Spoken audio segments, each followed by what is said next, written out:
Development and Commercial Excellence at FDC Limited, and General Manager, Strategic Planning and Business Development at the same organization.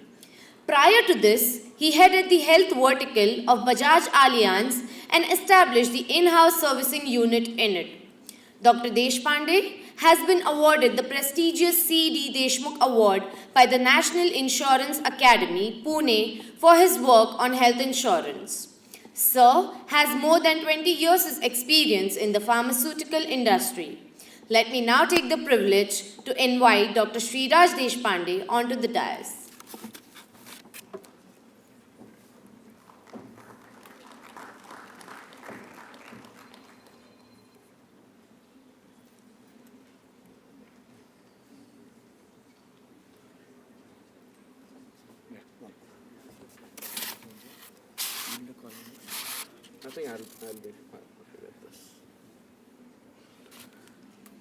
Good morning, everybody.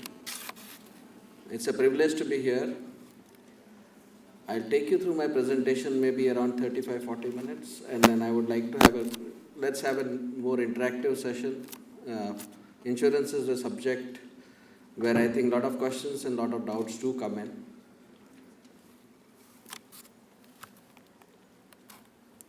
Now, health insurance is one where there are a lot of stakeholders.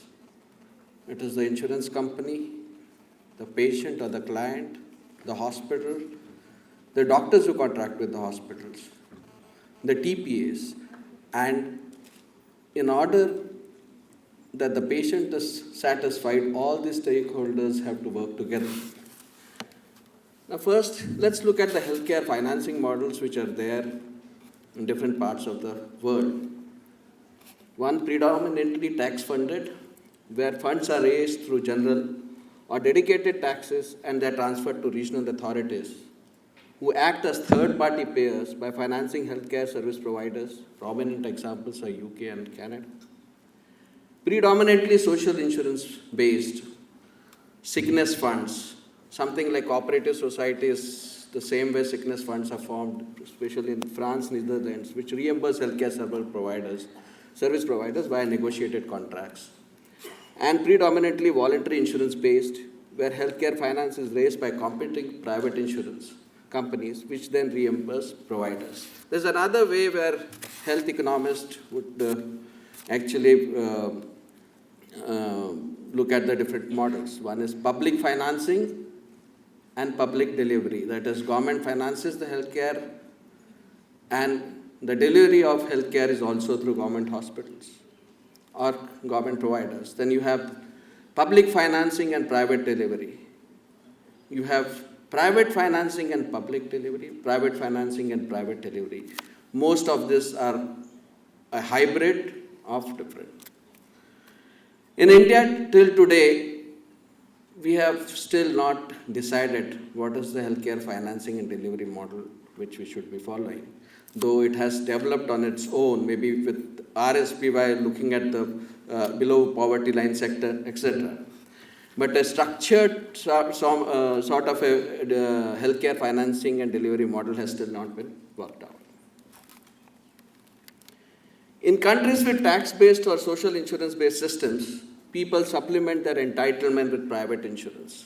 So they can also be used as an alternative to public system. You have a health insurance policy, you need not subscribe to the government scheme.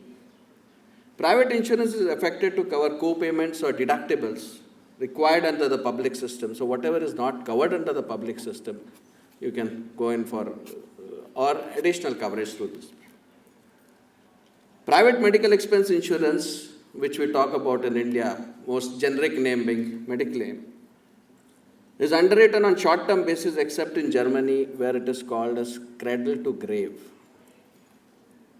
Europe, 95% of the population is covered under public health insurance coverage, 21% by mutuals, which I talked about, sickness funds, and 11% by around 11 to 12% by private health insurance. In US, you still have more than 25% of the population without any health insurance coverage.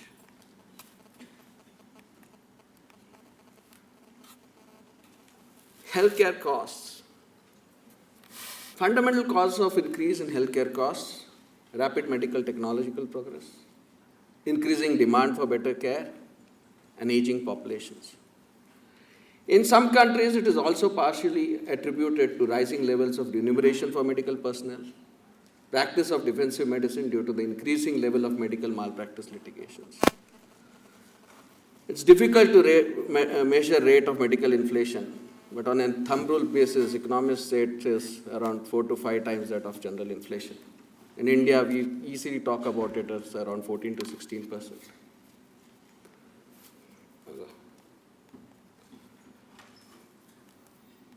India is a high spender on healthcare relative to its income, though high spending in absolute, terms, the spending in absolute terms is still very low.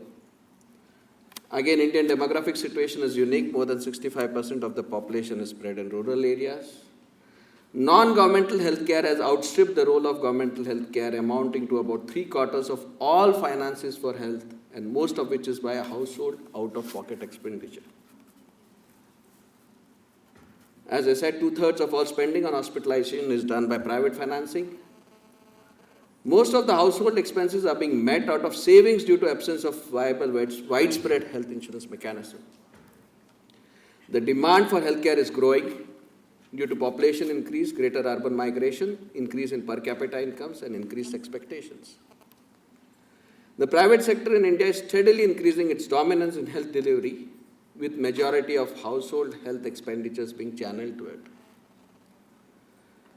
The challenge is to capture a significant part of the current household spending and assure that the total was spent on more cost-effective and higher quality services. That's the plethora of insurance. What are the determinants of demand for health insurance? Public healthcare systems are failing or inadequate.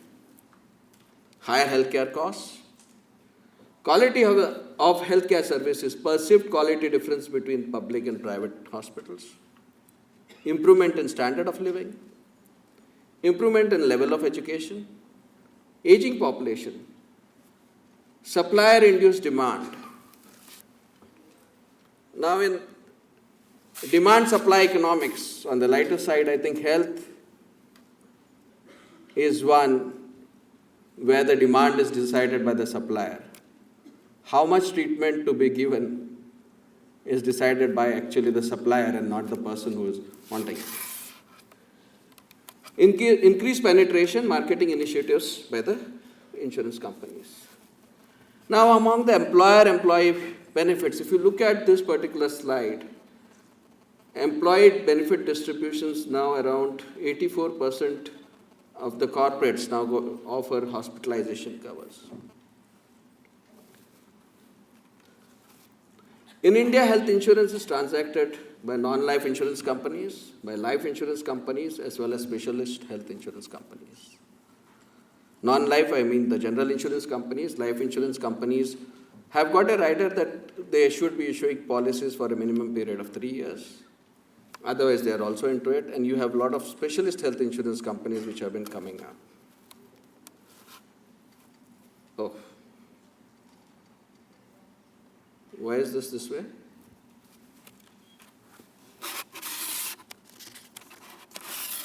I don't know, I'm not sure why the numbers are not coming. Okay, what here is motor insurance actually is around 43.71, that light blue type of a thing, the chunk. Second highest, around 22.72% is health. And the rest, where fire is around 9%, others around 19%. So health insurance is the second largest portfolio today in term for all the general insurance companies. And it's the fastest growing portfolio. Looks like some Windows, my presentation is on Windows 8.1. Anyway, the same way when you talk about the percentage of the insurance companies, the public sector insurance companies still control around 60.52, the largest chunk, 60.52% of the health insurance business. 27% is by general insurance companies, which are the general insurance private companies, and around 12.5% now the share of the specialist health insurance companies. If you look at it, this is how the growth of health insurance has been, as well as the proportion, the contribution to the overall business. If you look at, it started from as low as 10% and now it's somewhere around 22, 23%. It has gone to 25%. And the growth is around 15 to 20%, which has been there over all these years.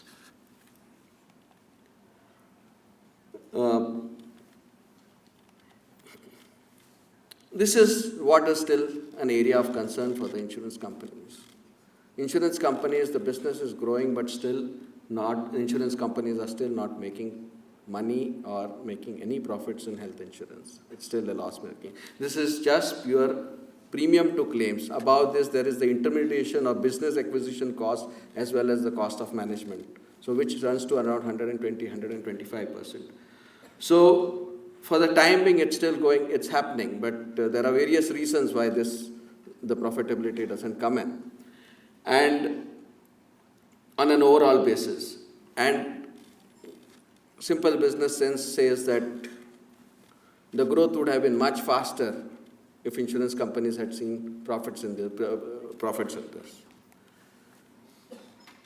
Again, this is, you have around 17% of the business now, the premiums come from the government, 17 to 18% comes from the government health insurance schemes, like RSBY or Rajiv Gandhi Yojana in Maharashtra or Arogyashri in Andhra Pradesh, etc. Group insurance is around 45-46% and 38% around retail health. So still, Rashtriya Swasthya Bima Yojana in 26 states covering around 35 million families and 120 million persons. This is the largest scheme of this magnitude anywhere in the world. Today it has become a sort of a model for which people from ILO, WHO, World Bank, etc. and different countries from developing countries come to see.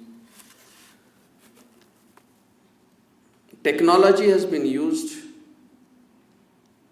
where when families are enrolled, they are given a biometric card, where in fact the enrollment agencies go to the villages and enroll people there. A simple 30 rupees is collected as registration fee, and the rest of the premiums is paid by shared by the state government as well as the central government. This is specifically targeted at people below the poverty line.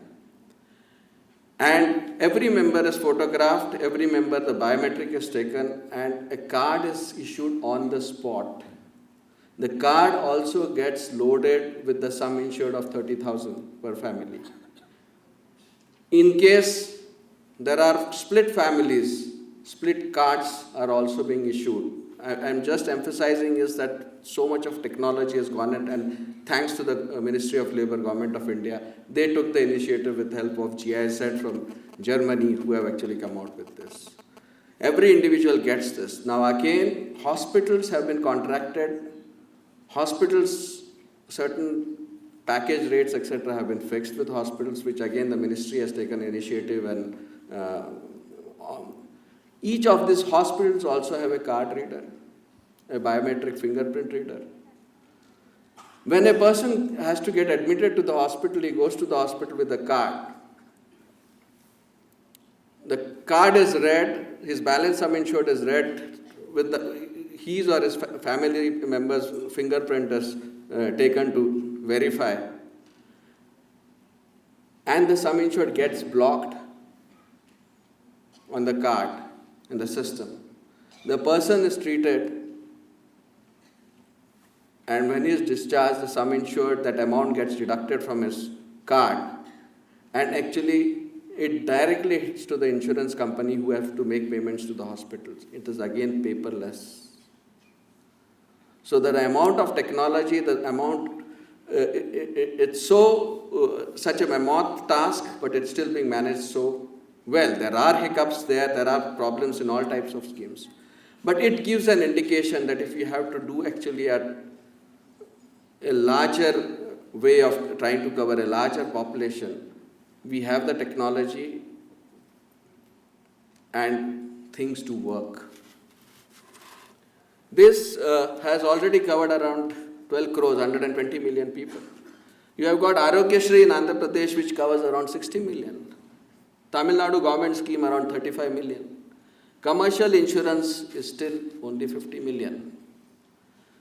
Then you have got certain captive schemes or employee state insurance schemes, CGHS, railways, defense, ex-servicemen, self-funded schemes, which amount to around 75 million. Totally around 350 million or 26% of our population have some sort of an insurance coverage. But we still have a long way to go. That is the potential of health insurance in this country. You have the below poverty line people in most of the states being now covered or coverage is being offered. You have those who are employed, covered through employer-employee benefit schemes, or people in the organized sector have this.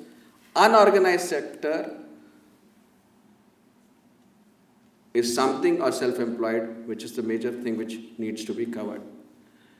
Now, just while mentioning about RSPOI, just certain state governments, I think 3 or 4 state governments in the eastern part of the country have taken this technology to provide coverage to entire citizens of the state, not only those below poverty line.